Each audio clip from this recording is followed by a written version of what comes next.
Resolution of the City Council of the City of Emeryville confirming the abatement cost in the amount of $8,568.95 for the property located at 1264 Ocean Avenue and authorizing recording of a lien and placement of a special assessment against the property. Michael Guina. Good evening, Mayor Davis and members of the City Council. I'm Michael Guina, Deputy City Attorney. For your consideration is a resolution which would confirm the amount of $8,568.95 as costs incurred by the city to abate the property at 1264 Ocean Avenue, owned by Andre Carpieux. The resolution will also authorize staff to record those costs as a lien against the property. As the Council is aware, there's a long-standing history of ongoing code violations regarding the maintenance of the property. The City Council had previously authorized commencement of litigation against Mr. Carpieux to address these code violations. One of the violations included scaffolding, which Mr. Carpieux had erected around the exterior of the property without the benefit of required permits. The scaffolding was used by Mr. Carpieux to access the roof, and he also used it as a storage facility for lumber, metal, construction materials, which he stored within the scaffolding itself. The scaffolding was not only unsightly, but represented a dangerous, unsanitary condition and also represented an attractive and dangerous public nuisance. Accordingly, a judge of the Superior Court issued an order which authorized city staff to abate the property by removing the scaffolding if Mr. Carpieux failed to do so within a reasonable period of time. The order also required the city to store the scaffolding and the materials therein for 60 days, and thereafter the city could dispose of the items. In addition, the order authorized the city to recover the costs of the abatement and storage and to lien the property in the case of non-payment. Pursuant to the order, city staff conducted the abatement of the property on June 1st and 2nd, 2006 after proper notice had been afforded to Mr. Carpieux. Given the size of the scaffolding and the amount of materials to be removed, staff retained the services of a debris removal construction company to dismantle the structure. The removal of the scaffolding took 2 days, and thereafter staff spent additional time cataloging the stored materials. The cost of the abatement chargeable to Mr. Carpieux is $8,568.95. This amount includes the cost of the debris removal company, staff time in overseeing the abatement and later cataloging the materials stored, and storage fees for the 2-month period specified in the order. And a complete detail of the cost breakdown is included in your staff report. Staff had sent Mr. Carpieux multiple letters seeking reimbursement of the abatement costs, but no response from him had been forthcoming on this issue. Staff had also advised Mr. Carpieux of tonight's meeting and provided him with a copy of the staff report and resolution in advance and invited him to come and comment on the item as he saw necessary. The staff recommendation is that the City Council adopt the resolution which would confirm the costs of $8,568.95 incurred by the city in execution of the order, and which would authorize staff to record a lien and place a special assessment against the property to recover the city's costs. That's the conclusion of my report, unless you have any questions for me. Any questions on the part of the council members? No. Public hearing is opening. Would anyone like to speak? Mr. Carpieux. There has been a long history of persecution of my work and my trade. I have made successfully outside the jurisdiction of the city of Emeryville several things, among them a solar car that I have manufactured by myself with students of Stanford and Berkeley. Luckily, the city was not involved in that project to harass me. So when I appealed the order of Judge Whitley, which was incomplete, it was handwritten, the Court of Appeal rejected my appeal because the judgment was not final, and I was told by legal authority that an order that is not within a final judgment is not enforceable. In other words, the order to demolish my scaffolding was premature and not only was premature, if the city council vote to make another lien on my property, it'll be another cause of action, and I have already 4 that have been accepted by the federal court. So you make your choice, but I'm saying you right now, this lien is going to put, plus the 2 previous liens that were put on my property for stealing my lab with all my invention, and the second one for stealing my submarine and my building blocks and all my tool and my material, is also another cause of action.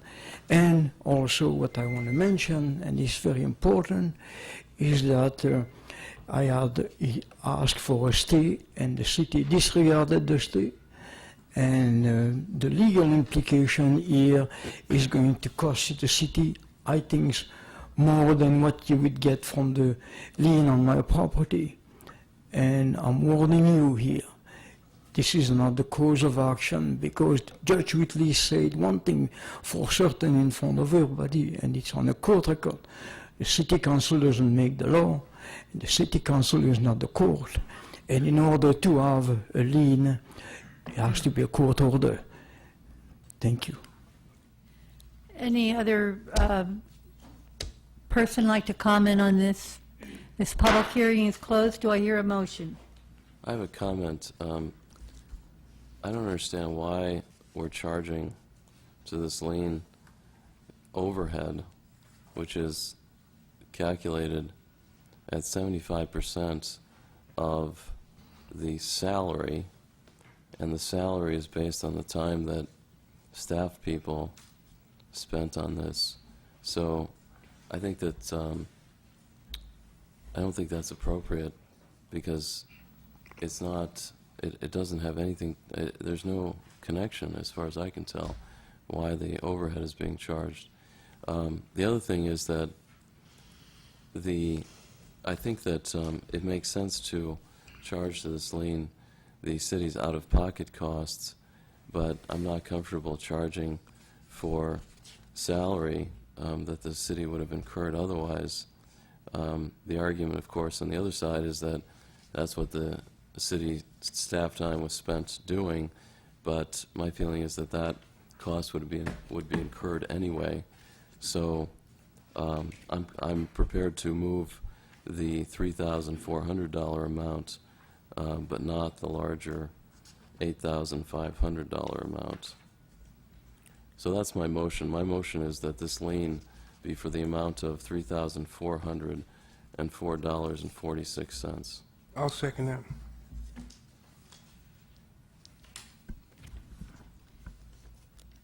Is there a comment, Mike? No, you're free to do that. Certainly staff time, and certainly the order, as well as city ordinances, allow the city to recover for city staff time spent sort of managing this cleanup. And then as it relates to the overhead, we normally do charge an overhead rate for employees' time that are charged, because that generally relates to some of the management who oversee some of these things, such as myself, and you don't see my time billed there. So that's why there is this overhead rate that we also apply. But obviously you're free to extract from that as you please. And let me make it clear that I'm not questioning the power of the city to include these amounts in the lien. I'm not questioning the power, the legal power.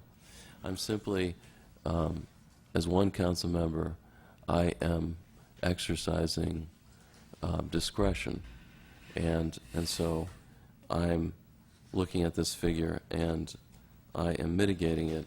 And let me just say, in a larger sense, I've told Mr. Carpieux that I think he could do a better job taking care of his property. Why? Whether that's because I'm a bourgeois and I think that grass should be clipped at a certain height, I don't know. But Mr. Carpieux, I've told you that. I think you could do a better job. But also, I think that we could do better with this controversy. Now, some of my colleagues, you've told me that there's been great effort in the past to resolve this short of the courts, and maybe that's the case. But it's a real waste of resources to have this controversy go this far. And I'm not, like I said, I'm not excusing Mr. Carpieux. I think, like I said, I think he could do a better job with his property. But this is not the time and place to try and resolve this, but I just want to take the opportunity to say that it's going down the wrong path. And I understand that this has been a long period, but it would be nice to get us off of this track. I don't know how, but that is my greater wish. So my motion is to lien the property for the amount of $3,404.46. Mayor I have a Davis? question. Okay. Vice Mayor Atkin. Okay, so I'd like to understand a little more fully why you don't think staff time should be compensated, because they could be spending their time doing other things, and having to deal with the abatement is taking their time away from things that they could be doing. So I don't understand why you want to exclude staff costs, for direct staff time. Yeah, like I said, I'm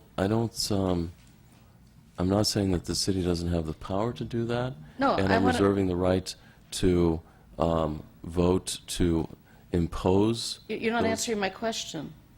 Your question is why in this particular case? Yeah, in why this don't you particular want case? to try to collect the cost of staff time? In this particular case, I think that I don't see the city as having completely clean hands with this controversy. And it's not a specific thing, it's not a legal thing. I just see that that the city could do this a little bit better. And like I said, I don't know if that is possible. I've been told by my colleagues that all attempts have been made to resolve this short of litigation, and that this individual is refusing to accept any kind of advances to resolve this.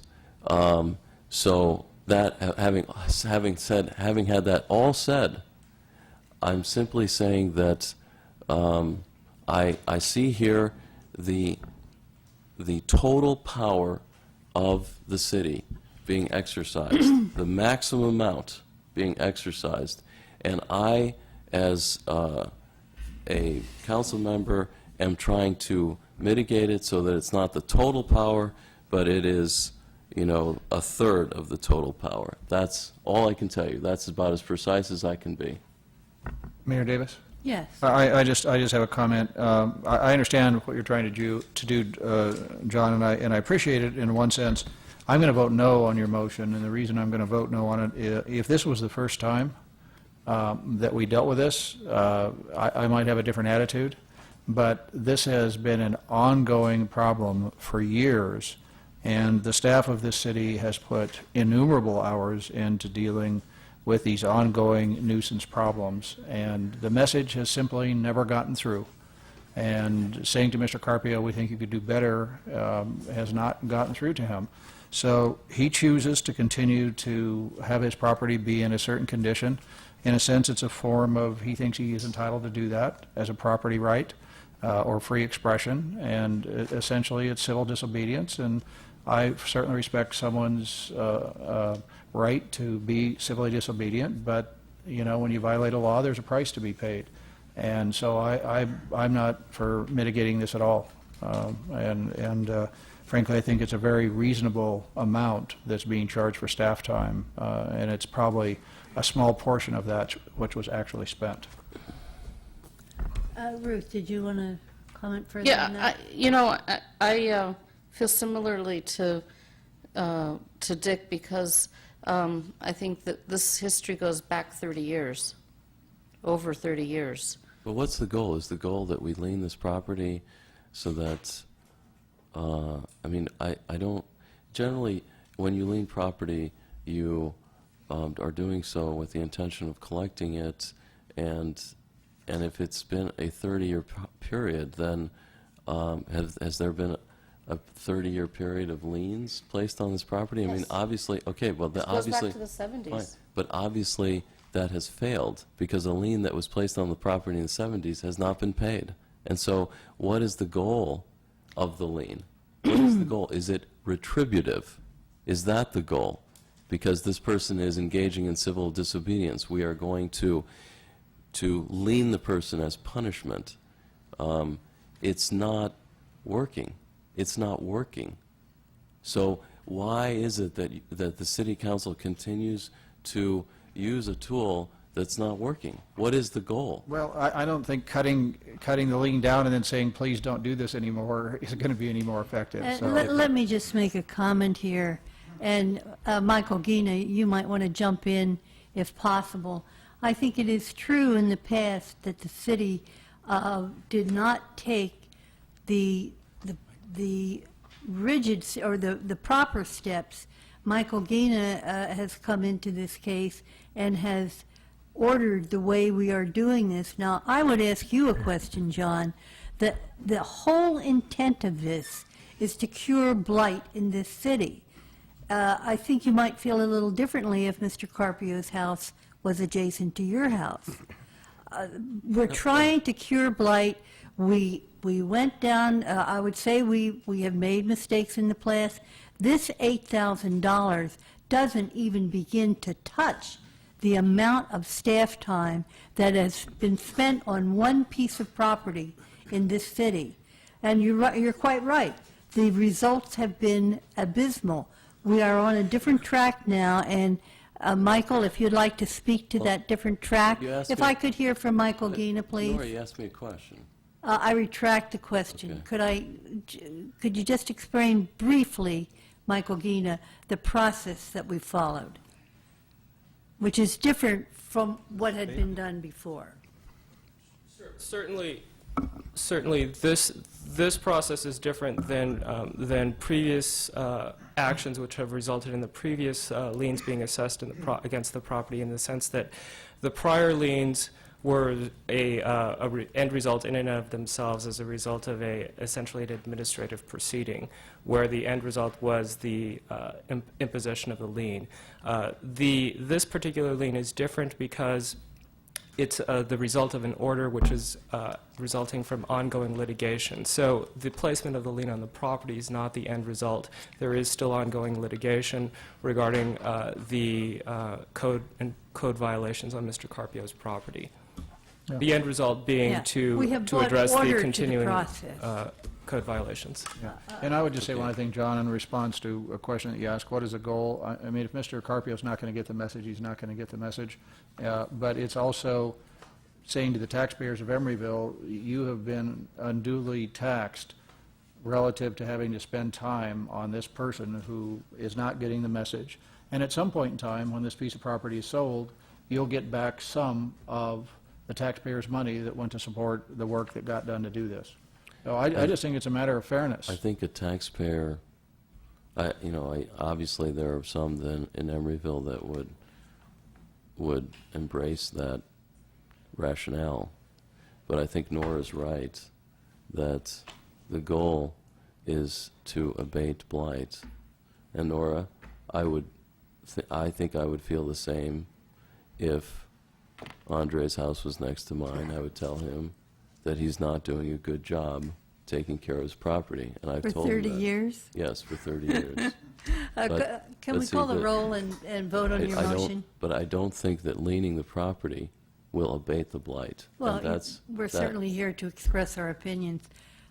Karen, would you call the roll on Councilmember? No, the public hearing is closed. No, I'm sorry, Councilman- I have the right to speak. No. You are stealing my stuff. and you do what you are doing illegally, and everybody knows about it. You're a bunch of thieves, that's what you are. Mr. You bunch of Carpio, thieves. you're out of order. I'm not out of order, you are out of order. You are out of order, you are out of order. Mr. Carpio, Yes, sit down. you are a bunch of thieves. This is right here, like he does. He chooses candidate to have the power to do what he wants. He chooses a city manager to have, so a city manager will do what he wants.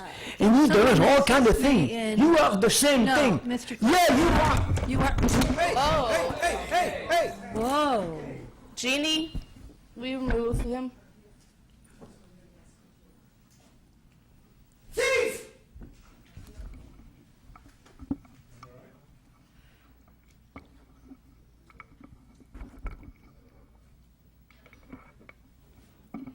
Would you continue to call the roll, City Clerk?